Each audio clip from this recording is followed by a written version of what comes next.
Dan tadi pelantikan sudah dilakukan sejak pukul 10 pagi tadi dan saat ini sudah bersiap untuk berfoto bersama. Sejumlah nama menteri yang dilantik saat ini sesuai dengan yang diumumkan oleh Prabowo Subianto sebelumnya. Ada beberapa nama yang memang mencuri perhatian. Terdapat 53 tokoh yang memang datang untuk dilantik menjadi menteri dan juga ada wakil menteri.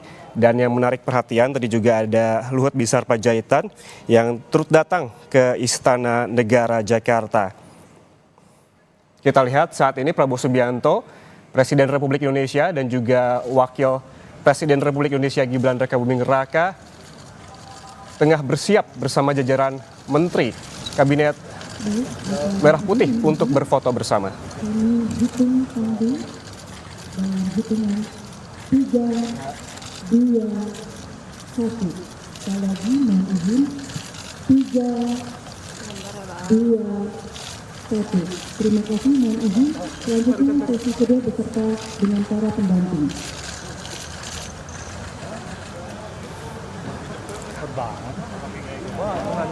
Udah, fotonya. Udah. Sama istrinya. Menteri Presiden siapa ya?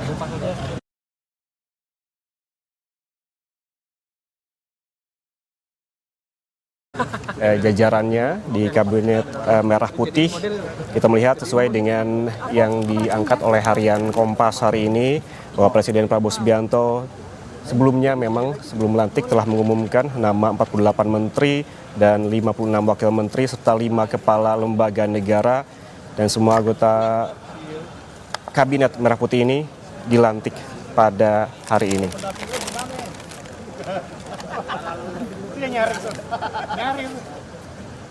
Di studio Kompas TV saat ini masih bersama dengan pengamat politik dari Universitas Al-Azhar, Ujang Komarudin, yang sedari pagi memang sudah memantau jalannya pelantikan ya Kang Ujang ya.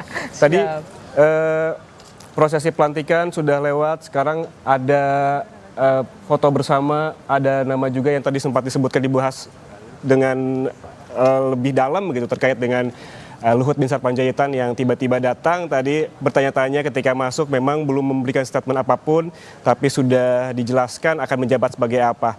Tanggapan Kang Ujang terkait dengan hal ini karena memang sebelumnya tidak menyangka karena tidak sempat disebutkan, tidak ada dalam pembekalan, tiba-tiba namanya muncul dan dia datang pada saat pelantikan hari ini. Seperti apa Kang Ujang? Ya, saya melihat kalau dilihat dari pengalaman beliau yang sudah banyak gitu. Maka ya soal pembekalan itu ya bagi beliau sudah lewat lah kira-kira begitu.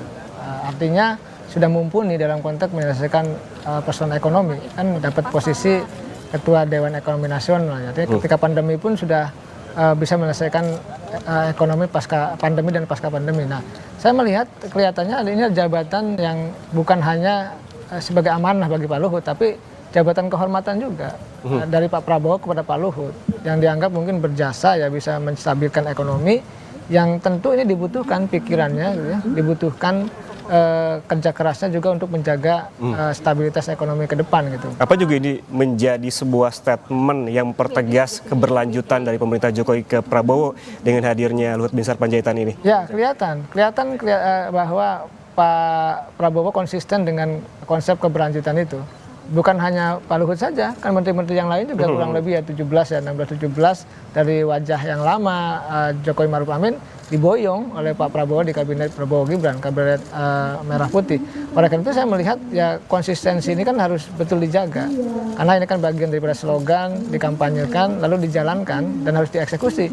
Kalau saya sih melihatnya sesuatu yang baik saja ketika Pak Prabowo ingin melanjutkan sesuatu yang baik dari pemerintahan Jokowi. Tetapi juga jangan lupa tentu harus mengevaluasi gitu ya sesuatu yang kurang, yang minus dari pemerintahan Pak Jokowi. Nah, setiap pemerintahan tentu ada dinamikanya, ada plus minusnya. Nah, oleh karena itu Pak Prabowo harus mempertegas mana sisi-sisi bolong, masa sisi kurang, sisi minus dari Pak Jokowi yang harus betul-betul diperbaiki ke depan begitu.